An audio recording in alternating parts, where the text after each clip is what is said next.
one of the well-known paradoxes, or really pseudo-paradoxes, of the special theory of relativity is the so-called spaceships on a rope paradox. So let's set this up. We have an observer A here, could be Alice A, and she's right in the middle between two spaceships, and the spaceships are connected by a rope of some kind. Obviously, this is a thought experiment. And so we have spaceship B and spaceship C. Distance between them is d. And the idea is on a signal from the observer, A here, so the observer will send out a simultaneous light signal to both spaceships, and we'll assume they're on automatic pilot so that when they receive the signal, spaceships B and C will accelerate at the same time such that the distance d between them remains constant to A. So in other words, they accelerate here, and A observing them will always see the same distance between the spaceships.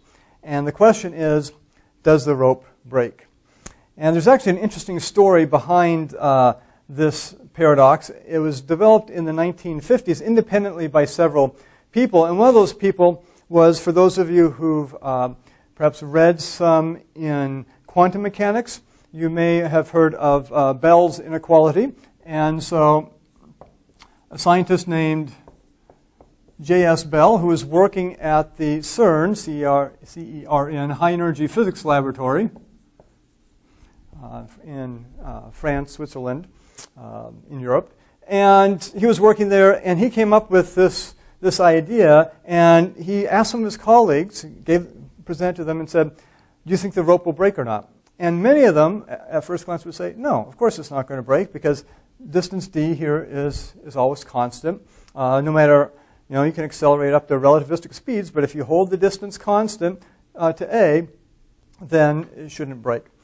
Well, he actually showed that a careful analysis is that the rope would break. So let's see if we can understand that. By the way, if you want to read more about his story here, he has a book called Speakable and Unspeakable in Quantum Mechanics. Speakable and Unspeakable in Quantum Mechanics, and has several of his articles and essays and things like that in it. So, good book to read if you're interested in those sorts of things. So anyway, Bell and others came up with this, and since then, around 1960, there's been a fair amount of debate on it, but most people agree that the rope will break. So let's see if we can understand why it would break, because on first glance it seems, if everything remains constant here, why would the rope break? And we're assuming that the rope is just at a tension between the spaceships such that if it gets pulled on too hard, then it would break.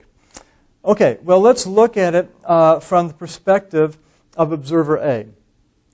Because anytime you see a paradox or question posed in relativity, and you see the words at the same time in there, or identically, anything like that, immediately there should be a red flag thrown up. You say, we need to think about that a little bit more, because, of course, relativity of simultaneity, the relativity of synchronization. So anytime you say at the same time, you have to be very careful about what's going on. So let's think about this. Observer A sends a signal, the spaceships start accelerating. So they accelerate up to a certain velocity v, and they're accelerating identically, that's the idea here, to give this distance d constant. So that's given in the problem. It's defined. This d between the spaceships will remain constant. Let's think about what has to happen for that distance d to remain constant as the spaceships start accelerating and gaining some velocity. Well, we know that as soon as they have some velocity, then they're in a different reference frame. Note that B and C are in the same reference frame here, because they're accelerating identically with the same velocity here, according to observer A. And observer A then is in his or her own reference frame. So as soon as these spaceships get some velocity going, you can almost imagine them one big spaceship there, if you want, attached. Well, what happens as soon as that occurs? Remember, leading clock's lag? If we have a clock on spaceship C here, okay, so we just draw a clock up here. Spaceship C has a clock. Spaceship B has a clock. They're synchronized in their BC frame of reference because, again, at any given instant, they will be at the same velocity. What does A see, however? Leading clock's lag. So as soon as they have some velocity, this clock, the lead clock, as it moves this way, so we'll just draw say the velocity v is going this way now. will lag this clock. In other words, this clock is ahead. And just to make it a little more concrete, let's give some numbers here. Let's imagine the situation such that when this clock, say, reads 10 seconds, then this clock reads 7 seconds. It's 3 seconds behind. Now, we could remember the leading clock lag figure is quantity is dv over c squared. So to get a lag of 3 seconds, both d and v have to be pretty big there. But we'll assume that that's what the lag is, just so we can visualize a little bit better. Or you could have 7 nanoseconds there and 10 nanoseconds if we want to do it that way to make the numbers slightly more realistic, perhaps. So 7 seconds here, 10 seconds here.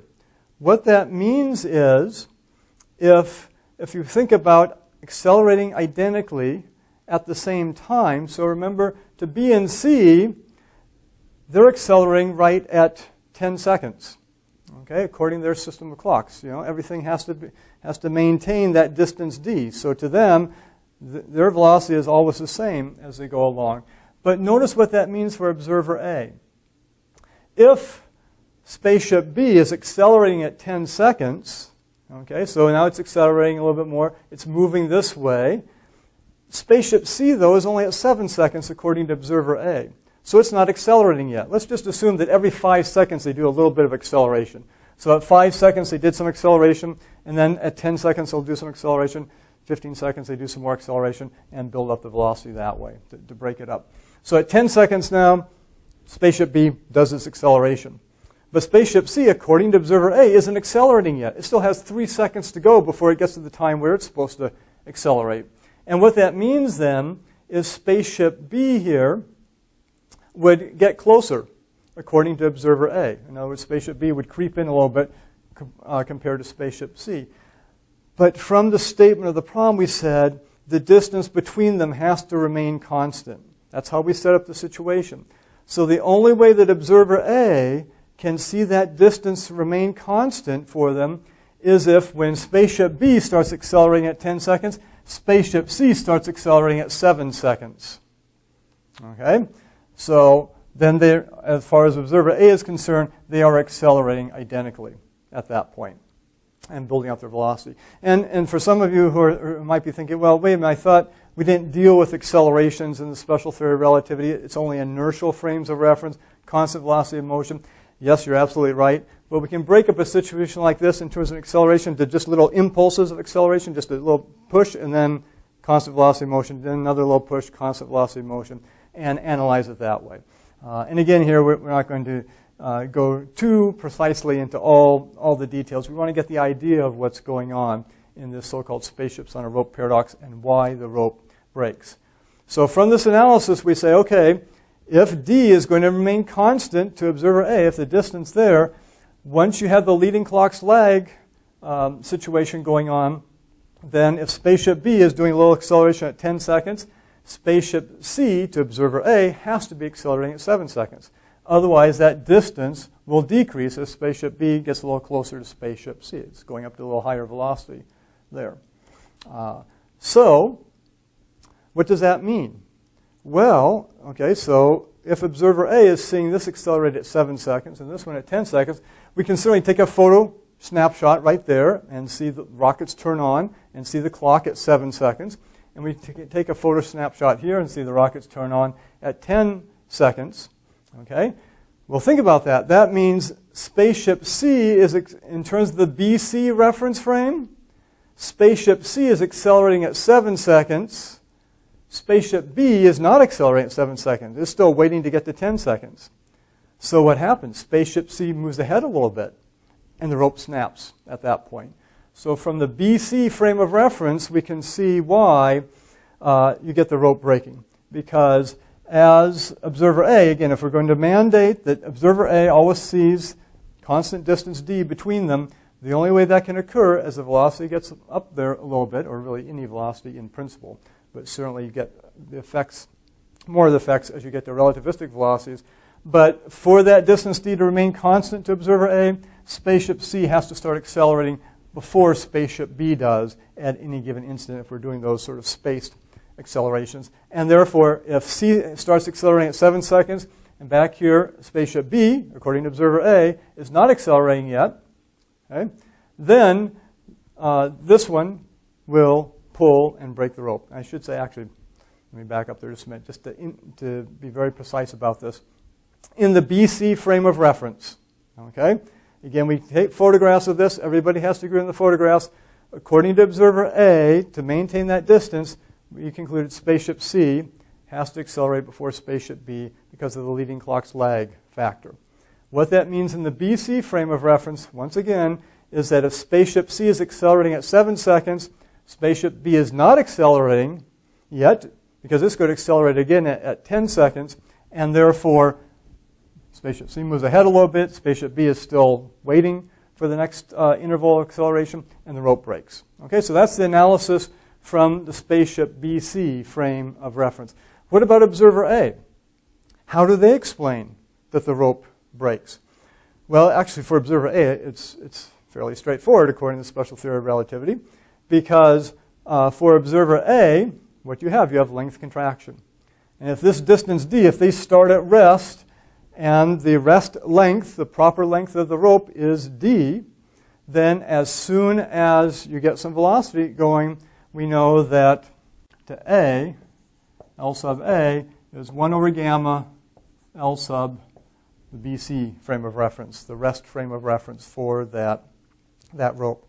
And therefore, you'll have a length contraction effect. And in the previous video, we actually talked about how metal rods in that case can do a Lorentz contraction. Really, we're using a very similar type of analysis here based on the fact that leading clocks lag, and you get this unequalness in time of when accelerations occur, and that leads to the rope breaking. But for observer A, they simply say, hey, if we're going to maintain this distance d, if I mandate that, then the rope, however, is going to be undergoing length contraction. And so if this distance maintains at d, so we could say LBC here is really d, so this becomes 1 over gamma times the distance d, then the length of the rope gets smaller and it breaks. It exceeds its tensile strength, we would say.